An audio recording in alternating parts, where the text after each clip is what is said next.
Hey Reddit. I don't even know how to start this, and honestly, I'm shaking as I type this out.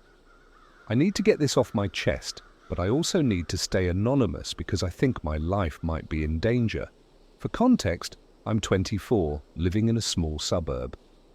It's the kind of place where everyone knows everyone, or at least you think you do. My mum and I moved here when I was 15 after my dad left. It was a fresh start for us, or so I thought. She passed away 3 years ago, and even now it feels like I'm walking around with this massive hole in my chest. They said it was a car accident, and I believed it because, well, why wouldn't I? I never thought to question it. That was until last week. I've been living alone in our old house ever since Mom died. It's just me and my dog Max. The neighborhood hasn't changed much since I was a teenager. Same houses, same nosy neighbors, except for one, Mr. Caldwell. He moved in about 2 years ago. He's mid-40s, quiet, kind of a loner. Keeps to himself, but he's polite when you see him outside mowing his lawn or bringing in groceries. You wouldn't look twice at him, he's just normal. But last week I found out he's anything but. It started on Monday. Max got loose while I was taking out the trash. He bolted straight toward Caldwell's backyard. I chased after him, calling his name, but when I got to the fence I froze. I could see Caldwell in his garage through the open door, standing over something big and weird. It was a mannequin, or at least that's what I thought at first.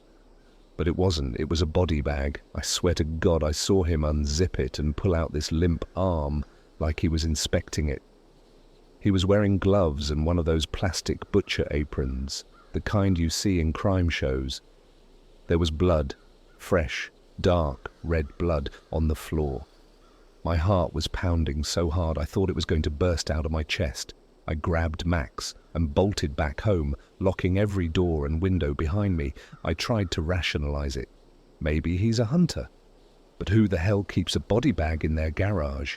And what was with the blood? I wanted to call the cops, but what was I going to say?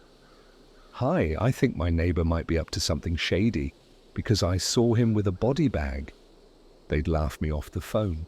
So I did what any sane person would do. I Googled him. There was nothing. No social media, no LinkedIn, nothing. It was like he didn't exist before 2 years ago. That made the hairs on my neck stand up, because who doesn't have some sort of online footprint these days? I couldn't sleep that night. Every little noise made me jump. Around 3 a.m., I caved and did something I'm not proud of. I got on the dark web. I've dabbled before, nothing illegal, just curiosity. I know how to navigate it, but I never expected to find anything. I just typed in Caldwell and my town's name into a search bar, and then I hit gold, or hell, I guess. There was a forum, one of those really grim ones where people trade videos of awful stuff. Murders, torture. You get the idea. I won't name it here for obvious reasons.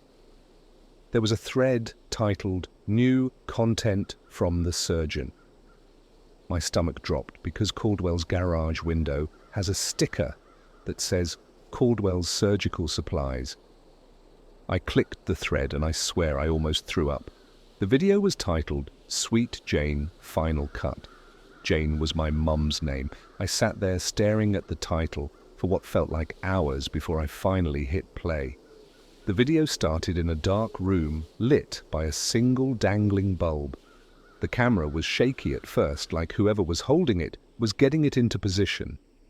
And then I saw her, my mum. She was tied to a chair, blindfolded and sobbing. Her clothes were torn and there were bruises on her face and arms. I couldn't breathe. I just kept whispering, "This can't be real, this can't be real." But it was. It was real. The man in the video was wearing a mask, but his voice, it was him. Caldwell. I'd recognize that calm, measured tone anywhere. He was talking to her, saying things like, "You've been a naughty girl, Jane. You know what happens to naughty girls." She was begging, pleading for her life, saying, "Please, I have a son. Please don't do this." I couldn't watch the rest. I slammed my laptop shut and just sat there, crying and shaking. That was my mum, who I thought had died in an accident. But it wasn't an accident, it was him. He killed her. I stayed up the rest of the night, pacing, trying to figure out what to do. I thought about going to the police, but how could I explain how I found the video without incriminating myself? And what if Caldwell found out? He lives right next door. He could be watching me right now through my windows. I've been pretending everything is normal, but I don't think I can keep this up much longer. Every time I see him outside, I want to scream. I want to kill him with my bare hands. But I'm terrified. If he could do that to my mom, what's stopping him from doing it to me? I don't know what to do. I feel like I'm losing my mind. I'll update if I figure something out, but for now, I'm just trapped. Please, if anyone has advice, I'm begging you, tell me what to do. So after watching that video, I spent the next couple of days in a constant state of paranoia. I didn't leave the house. I barely ate. I kept peeking out the windows, half expecting Caldwell to be standing in my yard, watching me with that blank, polite expression he always wears. But he wasn't. He just went about his life like nothing happened, watering his plants, taking out his trash, waving at the mailman. I started questioning myself. Was I jumping to conclusions? Maybe the video wasn't real. Deepfakes exist, right? But deep down, I knew it was real. I couldn't stop hearing my mum's voice, her begging, her screams. The way she said, "I have a son," it wasn't acting, it was her, it was real. And if I needed more proof, I got it. On Wednesday night, I heard footsteps in my backyard. It was around 2 a.m., and I'd finally managed to fall asleep after days of staying up. Max started growling low in his throat, which immediately woke me up. My heart was pounding as I grabbed my phone and crept to the window. I couldn't see much, it was dark, and the motion sensor light didn't come on, but I could make out a silhouette. Someone was back there. I froze. I didn't know what to do. Call the cops? Yell? I was terrified that if I made a sound, whoever it was would know I was awake. So, I just stood there, watching, barely breathing. The figure moved closer to my back door. That's when the motion sensor finally clicked on and I saw him. Caldwell. He was holding something in his hand, but I couldn't tell what it was. My stomach dropped. I grabbed Max, locked us in the bathroom, and dialed 911. I whispered into the phone, trying to keep my voice steady, but I was shaking so hard I could barely get the words out. The operator said they were sending someone, but it would take at least 10 minutes. 10 minutes. I felt like I was about to pass out. After what felt like an eternity, I heard the sound of footsteps retreating. Then silence. I stayed in the bathroom with Max until the cops arrived. They searched the yard but didn't find anything. No footprints, no signs of forced entry, nothing. I felt like an idiot trying to explain to them that my neighbor had been creeping around without any proof. They told me to keep an eye out and left. That's it. Just keep an eye out. But I wasn't imagining it. I saw him. The next morning, I found a package on my front porch. No address, no name, just a plain brown box. My first thought was to call the cops again, but I knew they'd brush me off. So, I brought it inside, against my better judgment. After watching the tape, I felt like I was spiraling. My neighbor, Caldwell, or whoever the hell he really is, had been in my house. He'd left me a tape with footage of my dead mum, and he knew things about me no one else could. The cops were a dead end. I called them again the next morning, and just like I expected, they brushed me off. Without hard evidence, there wasn't much they could do. A random VHS tape, no fingerprints, no identifiable features. It could have come from anywhere. They asked if I had any personal conflicts, or if maybe I'd been watching too many horror movies. One of them even laughed, but this wasn't a movie, this was my life. That same day, I decided to take matters into my own hands. I wanted answers, and I wasn't going to get them sitting around waiting for Caldwell to make his next move. I started by trying to figure out more about him, where he came from, who he really was.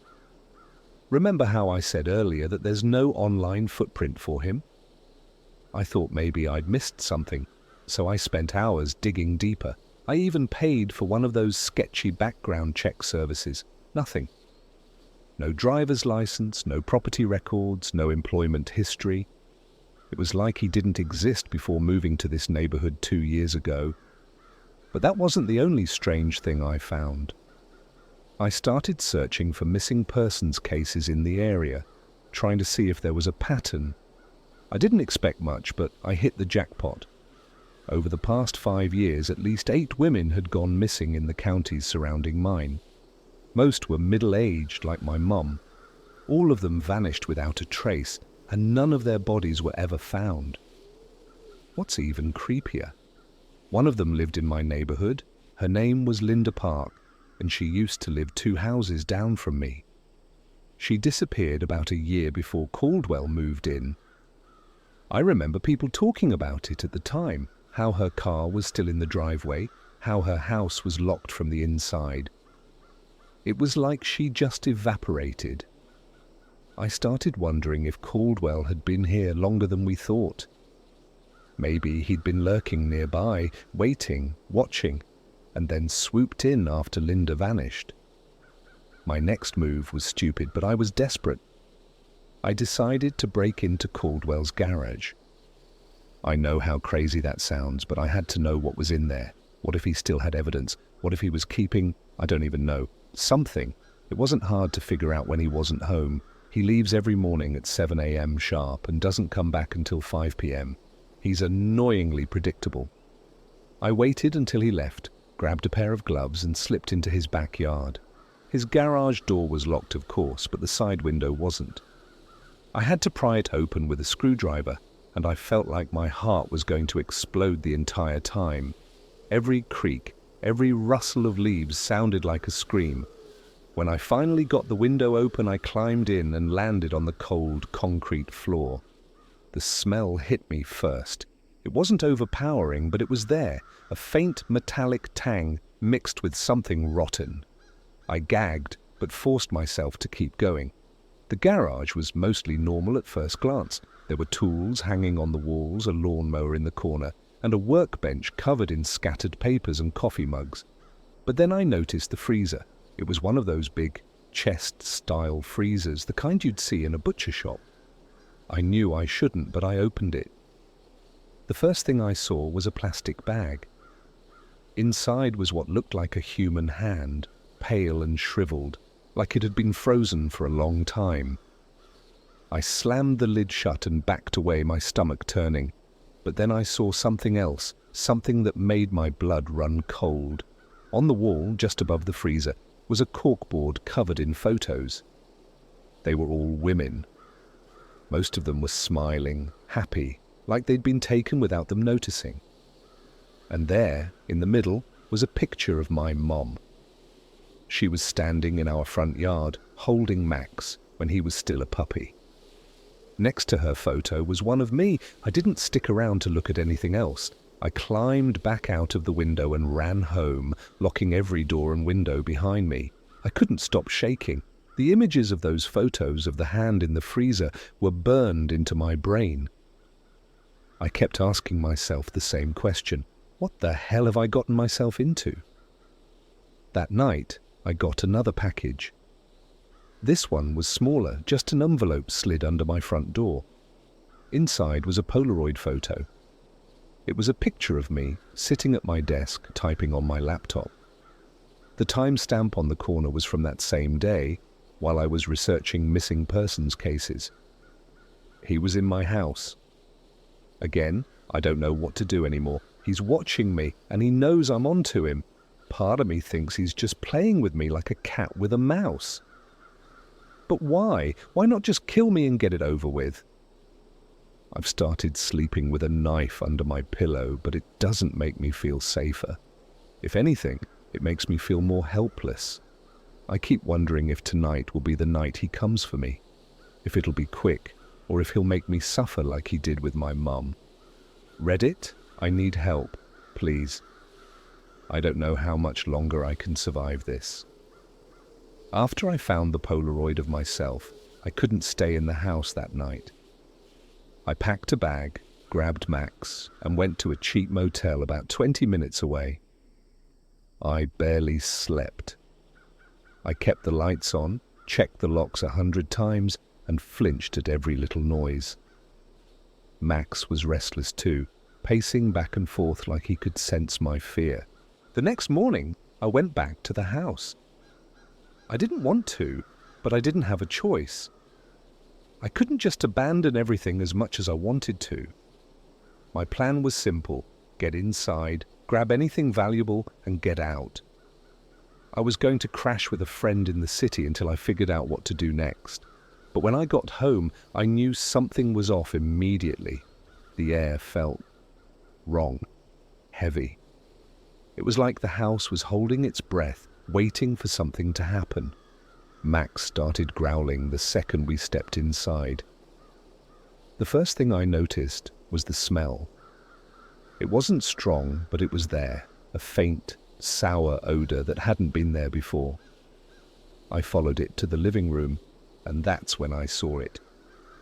The walls were covered in writing, black marker smeared in places like it had been done in a hurry, words and phrases scrawled everywhere. "Liar! She screamed for you. It's your turn." My knees almost gave out when I saw the word murderer written over a picture of my mom that had been on the mantel.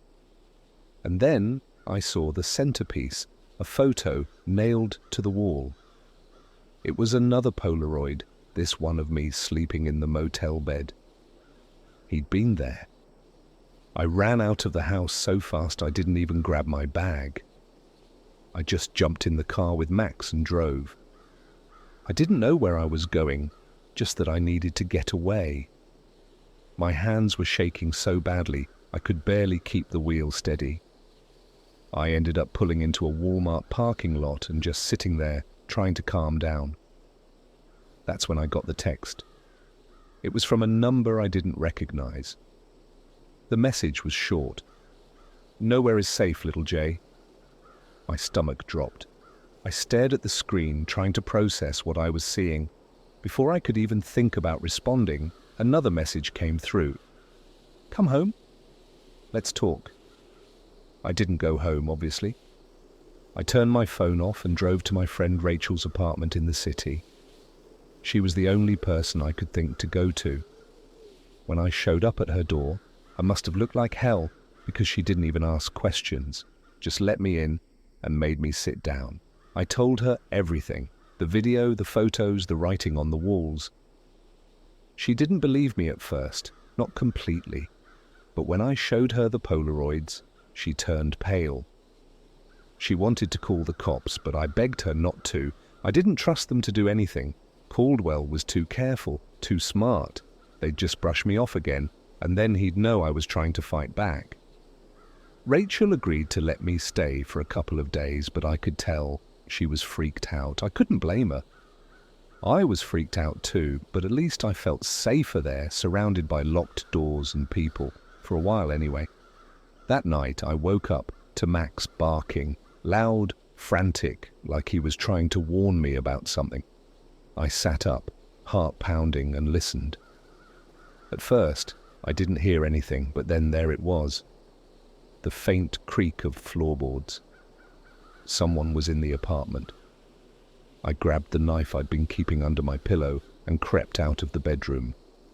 The hallway was dark, but I could see a faint glow coming from the living room. The TV was on, but I knew Rachel hadn't left it like that. She was always careful about turning everything off before bed. When I stepped into the living room, I saw him. Caldwell. He was sitting on the couch, calm as anything, like he belonged there. He wasn't wearing a mask this time. I could see his face clearly in the flickering light of the TV. He looked ordinary, plain. But his eyes, there was something wrong with them. They were too cold, too empty. "Morning, little Jay," he said, smiling.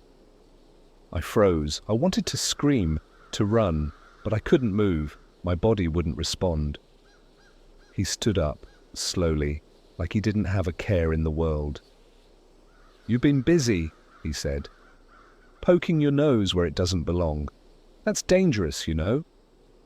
I tightened my grip on the knife, trying to think of what to do. I wasn't going to let him get closer, not without a fight. But then he did something I didn't expect. He reached into his pocket and pulled out a phone. My phone. The one I'd left behind at the house. He held it up, grinning. "You forgot this," he said. Before I could react, there was a loud crash. Rachel came barreling into the room, holding a baseball bat. Caldwell dodged out of the way just in time, but the distraction gave me what I needed. I lunged at him with the knife, aiming for his stomach. I missed. He grabbed my wrist, twisting it until I dropped the knife, then shoved me back against the wall. Rachel swung the bat again, but he caught it this time and yanked it out of her hands. "Enough," he said, his voice calm but firm, like a teacher scolding unruly students. "This has been fun, but it's time to end it." That's when Max came out of nowhere, snarling and snapping. He sank his teeth into Caldwell's arm, and for the first time I saw fear in his eyes. He tried to shake Max off, but the dog wouldn't let go. Rachel grabbed my arm and pulled me toward the door. "Come on," she yelled. We ran. I didn't look back. I don't know how we got out of there. My heart was pounding so hard, it felt like it was going to burst. We didn't stop running until we were in Rachel's car, speeding away. Max was with us, thankfully. But I didn't know what happened to Caldwell. Part of me didn't want to know. Right now, we're at a hotel on the other side of town. I've locked the door and pushed a dresser in front of it, but I still don't feel safe. Caldwell isn't going to stop. I know that now. He's not just some random killer. This is personal. I don't know how much longer I can keep running. After escaping Caldwell at Rachel's apartment, we thought we had a little time to regroup. We were wrong.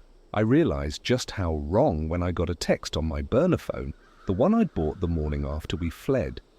The message was simple. Hotel 37, room 218, nice choice. He knew exactly where we were. Rachel panicked, but I wasn't surprised. Caldwell had proven over and over that he was always one step ahead. It wasn't just luck. He was calculated, meticulous, and utterly relentless. He wasn't going to stop until he had me, or I had him. That's when I made my decision. Running wasn't an option anymore. He would find me wherever I went. My only chance was to face him head on. Rachel begged me to reconsider, but I couldn't let her, or Max, get dragged into this any further. It was me he wanted. If I didn't stop him, he'd never stop coming. I told Rachel to take Max and leave, go somewhere far away, where Caldwell wouldn't think to look. I lied and told her I had a plan, that I knew what I was doing. I didn't. But I needed her to believe I'd be okay. Once they were gone, I waited. The hotel room was eerily silent, the kind of silence that presses down on you, suffocating. I sat on the edge of the bed, gripping the knife I'd brought with me. It wasn't much, but it was all I had. My heart was pounding so hard I thought it might explode. And then, just after midnight, there was a knock at the door. "Little Jay?" Caldwell's voice called from the other side, calm and steady, like he was greeting an old friend. "I know you're in there. Let's not make this messy." I didn't respond. My hands were slick with sweat, and I tightened my grip on the knife. I could hear the faint creak of the doorknob as he tested it. Locked. Thank God. "Come on," he said, his tone shifting to something almost playful. "You've been so brave, but it's time to stop pretending. You don't really think you can win, do you?" I stayed silent, my mind racing. I knew he'd find a way in eventually. I had to act before he did. The window was my only escape route. It opened out onto a narrow ledge, and from there I could climb down to the parking lot. It wasn't a great plan, but it was better than waiting for him to break in. I moved quickly, throwing open the window and hoisting myself onto the ledge. The cold night air bit at my skin as I balanced precariously, trying not to look down. But as I started to inch my way toward the corner, I heard it, a crash. He'd broken through the door. "Jay!" he shouted, his voice sharper now, angrier. "Where do you think you're going?" I didn't look back. I kept moving, my heart pounding in my ears. I could hear him behind me, his footsteps heavy and deliberate. He was coming. When I reached the corner of the building, I realized my plan had a fatal flaw. The ledge didn't extend all the way around. I was trapped. The only way down was to jump. I glanced over the edge, my stomach lurching. It was at least a 2-story drop. If I landed wrong, I'd break something. If I hesitated, he'd catch me. Caldwell's voice was closer now, just behind me. "You're making this harder than it needs to be, Jay. Let's end this." I took a deep breath, closed my eyes and jumped. When I opened it, I almost threw up. Inside was a single VHS tape and a piece of paper with 4 words written in big, blocky letters. "You're next, little Jay." Little Jay. That's what my mum used to call me when I was a kid. I hadn't heard that name in years. My hands were shaking so badly I dropped the tape. I didn't even know where to find a VHS player, but part of me didn't want to see what was on it. I sat there for hours, just staring at the tape, trying to convince myself to destroy it. But I couldn't. I had to know. That night, I borrowed an old VCR from a friend. I didn't tell them what it was for, just made up some excuse about transferring old home videos to digital. When I finally worked up the courage to play it, I wish I hadn't. The video started with static, but after a few seconds, it cut to a view of my bedroom. My current bedroom. The angle was from the corner of the ceiling, like it was taken with a hidden camera. I could see myself lying in bed, tossing and turning. The timestamp in the corner said it was from the night before. I felt sick. He'd been in my house. There was no other explanation. My skin crawled at the thought of him standing over me while I slept, watching me. The video cut to another scene. This one was darker, harder to make out.